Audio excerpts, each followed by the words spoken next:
السلام علیکم ورحمۃ اللہ وبرکاتہ۔ بنت محمد عامر کراچی سے پوچھتی ہیں کہ مفتی صاحب نماز کے علاوہ الگ سے سجدے میں دعا مانگ سکتے ہیں؟ وعلیکم السلام ورحمۃ اللہ وبرکاتہ۔ جناب محترمہ، اس بات میں کوئی شک نہیں کہ سجدہ کی حالت میں انسان اللہ تعالیٰ کے سب سے زیادہ قریب ہوتا ہے، اور اس حالت میں دعا کی قبولیت کی زیادہ امید ہے۔ اس میں اللہ تعالیٰ اپنے بندے کی دعا قبول فرماتے ہیں۔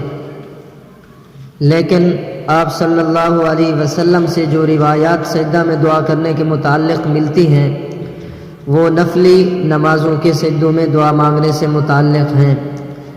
الگ سے سجدہ کر کے دعا مانگنے کا کسی حدیث سے صراحتاً ثبوت نہیں ملتا، لہذا نماز کے باہر الگ سے سجدہ کر کے اس میں دعا مانگنے کی عادت نہیں بنانی چاہیے۔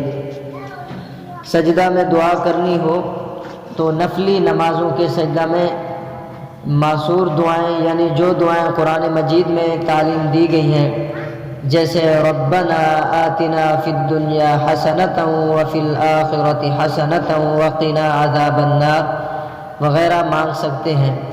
اسی طرح وہ دعائیں جو احادیث مبارکہ میں تعلیم دی گئی ہیں، جیسے اللہم انی اسألک العفو والعافیۃ فی الدنیا والآخرہ مانگ سکتے ہیں۔